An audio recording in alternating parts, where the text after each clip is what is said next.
اور ظاہر ہے جب یہ چیزیں ہوتی ہیں تو ڈیموگرافی جب کسی ریاست کی اور خاص کر کے آکوپائڈ ریاست کی چینج کی جاتی ہے تو یہ فورتھ جنیوا کنونشن کے تحت ہیومن رائٹس کی وائولیشن میں آتا ہے. پھر جو باقی ہیومن رائٹس کی وائولیشن ہے جس میں مقبوضہ کشمیر کے نوجوانوں کا قتل عام جو ہے میں اس کو نسل کشی کہتا ہوں کہ وہ تو آئے دن ایک سلسلہ ہے جو نہ ختم ہونے والا ہے. اس کے ساتھ ساتھ آپ دیکھیں کہ ڈیٹینشن سینٹر میں جو مقبوضہ کشمیر کے لوگوں کے ساتھ نوجوانوں کے ساتھ ہو رہا ہے, ٹارچر سینٹر میں جو کچھ ہو رہا ہے, پھر نوجوانوں کو اسکولوں کالجز اور یونیورسٹی سے اٹھا دیا جاتا ہے, خواتین کا ریپ کیا جاتا ہے, اور بعض اوقات میں آپ کو بتاؤں کہ سب سے بڑی بات کیا ہے کہ یہ گینگ ریپ کیے جاتے ہیں. لیکن مقبوضہ کشمیر سے چونکہ بہت کم خبریں پاکستان میں یا دنیا کے باقی خطوں میں پہنچتی ہیں تو دنیا کو ان چیزوں کا ادراک نہیں ہے جو کچھ مقبوضہ کشمیر کے عوام اس وقت سہ رہے ہیں. امت شاہ کا دورہ جو ہے وہ یاد رکھیں کہ فردر کنسولیڈیشن کی طرف جا رہا ہے, یعنی ہندوستان کے رول کی کنسولیڈیشن. اچھا چیز میں آپ کو بتاؤں کہ آپ نے دیکھا ہوگا کہ پچھلے دنوں وہ جو پرانے راہ کے ایجنٹ تھے یا راہ کے سربراہ تھے دولت, اس کا بھی ایک آپ نے انٹرویو دیکھا ہوگا, اور اس نے کہا کہ پھر وہی جو خریدے ہوئے لوگ ہیں مقبوضہ کشمیر میں جیسے عبداللہ فیملی کے لوگ ہیں, فاروق عبداللہ, عمر عبداللہ, تو یہ دوبارہ انہی لوگوں کو ان کی طرف دیکھ رہے ہیں کہ ان کو مقبوضہ کشمیر کے وزیر اعلیٰ کی حیثیت سے بحال کیا جائے گا, کیونکہ ظاہر ہے یہ آزمائے ہوئے لوگ ہیں ہندوستان کے جو ایک طرح سے میں آپ کو کہوں کہ وہ لائنسٹ جو ہیں تو یہ آزمائے ہوئے لوگ ہیں, اور ہندوستان کو پتا ہے کہ ان کے دوبارہ کام کرنے کے لیے تیار ہو جائیں گے, اور یہ تیار بھی ہو رہے ہیں. اور پھر جو دو چیزیں ہو سکتی ہیں جن کی طرف میں دیکھ رہا ہوں, ایک تو یونین جو ٹیریٹوریز کا جو ایک ڈرامہ ہے اس کو واپس کیا جا سکتا ہے چونکہ ان لوگوں کے لیے ایک طرح سے فیس سیونگ پیدا کی جائے, لیکن جو کچھ ڈیموگرافک چینجز ہو رہی ہیں تو اس کو نہیں چھوڑا جائے گا, یعنی وہ پروسیس کنٹینیو رہے گا. تو مقبوضہ کشمیر کے عوام کا یا کشمیری عوام کا یا پھر پاکستان کا سٹانس تو یہ ہے کہ ٹھیک ہے پری 5 اگست 2019 کی سٹیٹس کو تو بحال کیا جائے, یعنی اسپیشل سٹیٹس کو, لیکن اس کے ساتھ ساتھ کشمیر کے حل کی طرف بات چیت ہو, اور کشمیر کا حل یہ ہے کہ مقبوضہ کشمیر میں اور پورے کشمیر میں right of self determination. Doctor صاحب آپ کا کہنے کا مقصد ہے کہ خصوصی حیثیت بحالی کی طرف معاملہ جا رہا ہے, آپ یہ کہنا چاہ رہے ہیں کہ خصوصی حیثیت کی بحالی کی طرف معاملہ جا سکتا ہے یا جا رہا ہے؟ وہ تو خصوصی حیثیت تو بحال نہیں ہو سکتی, اس کی وجہ یہ ہے کہ وہ تو ختم ہو گئی ہے, لیکن اسٹیٹ ہوڈ بحال ہو سکتی ہے. اچھا یہ یاد رکھیے گا کہ دو مختلف چیزیں ہیں. جو 5 اگست 2019 کو دو چیزیں کی گئی تھی, ایک تو اسپیشل اسٹیٹس تھی جو آرٹیکل 370 اور 35A کے تحت تھی, اور 370 تو اسپیشل اسٹیٹس دیتا تھا جس کا مطلب یہ تھا کہ کشمیر پہ جو ہندوستان کے ساتھ ایک لنکیج ہے یہ ٹرانزیشنری ہے اور اس کے ساتھ ساتھ ٹیمپریری ہے, یہ ٹرانزیشنری اور ٹیمپریری ہے. اور دوسرا یہ تھا آرٹیکل 35A کے تحت کہ مقبوضہ کشمیر کی جو سرزمین ہے, جو ساحل ہے, اس میں کسی نان کشمیری کو زمین الاٹ نہیں کی جا سکتی. یہ دو مختلف چیزیں تھی. تو آپ نے دیکھا کہ یہ دونوں چیزیں کی گئی, یعنی اسپیشل اسٹیٹس بھی ختم کر دی گئی, اور کشمیر کی جو زمین کا جو وارث جو کشمیری ہوتے تھے اس اسٹیٹس کو بھی چینج کر دیا گیا. لہٰذا یہ 35A اور 370 کا جو نفاذ تھا یہ تو واپس نہیں ہوگا, لیکن یہ چیز واپس ہو سکتی ہے. جو تیسری چیز کی گئی تھی وہ کشمیر کی جو ریلیگیشن تھی اسٹیٹ ہوڈ سے یونین ٹیریٹوریز بنائے گئے تھے, تو اس کو یقیناً لوگوں کو ایک طرح سے لالی پاپ دینے کے لیے یہ بحال کیا جا سکتا ہے کہ کشمیر کا اسٹیٹ ہوڈ بحال ہو جائے. لیکن یاد رکھیے گا کہ اسٹیٹ ہوڈ بحال ہونے کا مطلب مقبوضہ کشمیر کے عوام کی جو رائے ہے یا مقبوضہ کشمیر کے عوام کی جو دیرینہ خواہش ہے اسپیشل اسٹیٹس اور اس کے ساتھ ساتھ رائٹ آف سیلف ڈٹرمنیشن یعنی پلبسسٹ کا انعقاد وہ تو نہیں کیا جا رہا ہے نا. تو یہ وہ لالی پاپس ہیں, یعنی ہندوستان ایک مائل سٹون مقرر کر لیتا ہے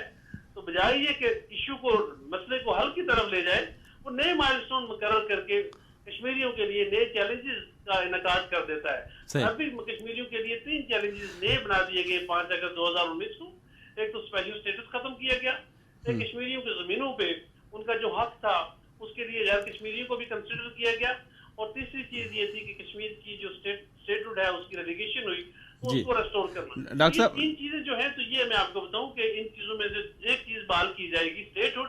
لیکن ڈیموگرافک چینجز کا جو سلسلہ ہے وہ نہ رکے گا اور نہ وہ ہندوستان روکنے چاہتا ہے, صحیح. کیونکہ وہی تو ہندوستان کا مقصد تھا. ڈاکٹر محمد خان صاحب, جیسے ڈاکٹر اویس صاحب نے ابھی بات کی, بڑی ایک اہم بات انہوں نے ریز کیا ہے پوائنٹ, کہ پہلے تو اس پہ پابندیاں لگاتے رہے مودی پر, اب کانگریس نے بھی ممبران نے مطالبہ کیا کہ انسانی حقوق کی خلاف ورزیوں کے معاملے پر معاملہ اٹھانا چاہیے, لیکن ترجمان کا انہوں نے جیسے ذکر کیا کہ امریکن ترجمان نے اس کے حوالے سے کوئی خاطر خواہ جواب نہیں دیا. آپ سمجھتے ہیں کہ جو انسانی حقوق کی خلاف ورزیاں ہو رہی ہیں وہاں پر یہ معاملہ اٹھایا جا سکتا ہے امریکہ میں؟ دیکھیں, امریکہ میں ایک کمیونٹی ایسی موجود ہے جو ہندوستان جیسے ممالک یا اسرائیل جیسے ممالک کی جو ہیومن رائٹس وائلیشن ہے تو اس کی وہ بات چیت کرتے ہیں. وہ اسٹیٹ ڈپارٹمنٹ کو بھی اس کے بارے میں لکھتے ہیں, وہ اس کے ساتھ ساتھ امریکن صدر کو بھی جو ان کی ایک بڑی یونیک پوزیشن ہے تو اس کے بارے میں بھی بات کرتے ہیں, اور امریکہ کے فارن ریلیشنز کے بارے میں وہ بڑے کنسرن ہیں کہ ایسے ممالک جو کہ ہیومن رائٹس کی وائلیشن میں انوالو ہیں ان کے ساتھ امریکہ کو اپنے تعلقات کے معاملے پہ یقیناً ایک ریکنسیڈریشن کی ضرورت ہے. اس کی وجہ یہ ہے کہ امریکہ کا اپنا جو اندرونی قانون ہے تو وہ لبرلزم کی بیس پہ ہے, اور اس کے بھی جو لبرلزم کے بھی جو خالق ہیں وہاں امریکہ میں تو وہ بھی ایک پریزیڈنٹ رہے ہیں, وہ ووڈرو ولسن تھے. لیکن ووڈرو ولسن کا جو فلاسفی تھی وہ ڈومیسٹک لبرلزم تھا, یعنی امریکہ کے اندر لبرلزم ضرور تھا بٹ دنیا میں انہوں نے ریئلزم کو ہی پروموٹ کیا. اب سوال یہ پیدا ہوتا ہے کہ جب امریکہ کے جیو پولیٹیکل انٹرسٹ کی بات آتی ہے تو ہندوستان اور اسرائیل جیسے ممالک ان کو سوٹ کرتے ہیں. اس کی وجہ یہ ہے کہ ہندوستان کے ساتھ ان کا کوئی لو افیئر تو نہیں ہے, لیکن یہ ضرور ہے کہ ہندوستان اس وقت چائنا کے خلاف ہے, اور جو جیو پولیٹیکل بیسس پہ نئے بلاکس بنتے جا رہے ہیں, جو نئے انٹرسٹ گروپ بنتے جا رہے ہیں, تو ان کو سوٹ کرتا ہے ہندوستان کہ ہندوستان چائنا جیسے رائزنگ پاور جو ہے تو ان کے خلاف استعمال ہو سکتا ہے, چونکہ ہندوستان اور چائنا کے تعلقات میں تلخی تو ہے اور وہ سالوں سے ہے, بلکہ میں آپ کو یوں کہوں کہ 1960 کی دہائی سے ہے, اور وہ چاہتے ہیں کہ ہندوستان ساؤتھ ایشیا کے علاقے میں چائنا کے خلاف کاؤنٹر ویٹ کے طور پہ استعمال ہو. اور اگر آپ اسی سلسلے کو اگر آپ پیسیفک میں دیکھیں تو پیسیفک میں یہی کام جاپان, ساؤتھ کوریا اور تائیوان کر رہا ہے, یعنی وہ امریکہ کے ٹولز کے طور پہ یہ لوگ کام کر رہے ہیں. تو امریکہ کو تو مختلف ریجنز میں ایسی اسٹیٹس چاہیے جو ان کے بیہاف پہ وہاں پہ ایک regional balance of power line. تو ہندوستان سب سے زیادہ امریکہ کو سوٹ کر رہا ہے. ظاہر ہے جب ہندوستان امریکہ کو سوٹ کر رہا ہے تو ہندوستان کے حکمرانوں کے ہاتھوں یا ہندوستان کی اسٹیٹ کے ہاتھوں اگر ہیومن رائٹس کی وائلیشن ہو رہی ہو, یا پھر جیسے کشمیر جیسے ممالک کشمیر جیسے ریاستوں کے ساتھ ان کی آکوپیشن کا سلسلہ جاری رہتا ہے, تو امریکہ اس میں پھر اپنی جو نگاہیں ہیں وہ جو نظریں پھیر دیتا ہے, یعنی ان کی چیز کو اگنور کر دیتا ہے. ان کی اہمیت امریکہ کے لیے نہیں ہے, سوائے یہ کہ جب کبھی کسی وقت ضرورت ہو تو ان کا بھی استعمال کیا جائے. جیسا یاد رکھیں کہ بڑی طاقتوں کے لیے یہ چھوٹے چھوٹے جو ایشوز ہوتے ہیں یہ مورے ہوتے ہیں ان کے, اور یہ پیادوں کا کام کرتے ہیں. وہاں مین رول جو ہے وہ کہیں اور ہوتا ہے, اور زیادہ ہندوستان کا جو بڑا رول ہے اس کے لیے چھوٹے رول پہ ہندوستان کی سرزنش نہیں کی جا رہی ہے. اچھا, یہی ایک سلسلہ ہے جس کو مودی اور ہندوستان کی جو بڑی اسٹرانگ, میں آپ کو کہوں تھنک ٹینک کی ٹیم ہے, جو بڑی inside state within state ہے, یا سب اسٹیٹ کا ایلیمنٹ ہے, یا ڈیپ اسٹیٹ کا ایلیمنٹ ہے, وہ تین ممالک میں اس وقت دنیا میں آپ کہہ رہے ہیں کہ اتنی بڑی انسانی حقوق کی جو خلاف ورزیاں ہو رہی ہیں اسرائیل میں ہے. جی ڈاکٹر صاحب, آپ کہنے کا مقصد یہ ہے کہ اتنی بڑی جو انسانی حقوق کی مقبوضہ کشمیر میں خلاف ورزیاں ہو رہی ہیں اس کو امریکہ نظر انداز کرے گا صرف اس بنیاد پہ کہ ان کے مفادات ہیں بھارت کے ساتھ؟ کرے گا نہیں, کر رہا ہے. جی نہیں, ابھی یہ دورے سے متعلق اگر لنک کرے. آج ہی اگر ان کے جو عوامی نمائندگان ہیں جی ان لوگوں نے تو رپورٹ بھی دی ہے, لیکن کیا جو بائیڈن اس چیز کو خاطر میں لائے گا؟ بالکل نہیں لائے گا. میں تو آپ کو کہوں کہ پاسنگ ریفرنس کے طور پہ بھی اس کو استعمال نہیں کیا جاتا, چونکہ ٹرمپ کے دور میں یہ ہوتا تھا کہ وہ ٹانٹ بھی کر دیتا تھا, لیکن جو بائیڈن جیسے یا اوباما جیسے جو لوگ ہیں, لیکن یہی ممالک ڈاکٹر صاحب کہتے ہیں نا کہ ہم انصاف کے اور انسانی حقوق کے علمبردار ہیں, تو پھر وہ علمبردار تو نہ ہوئے. علمبردار کہاں ہیں؟ میں آپ کو کہتے تو ہیں نا, ان کے کانسٹیٹیوشن میں ہے. امریکہ کے اندر تو یہ چیزیں ضرور ہوتی ہیں, لیکن باقی ممالک کی حد تک تو اگر آپ دیکھیں تو ان کے جیو پولیٹیکل انٹرسٹ ہیں, اور اس میں جیو پولیٹیکل انٹرسٹ میں یاد رکھیں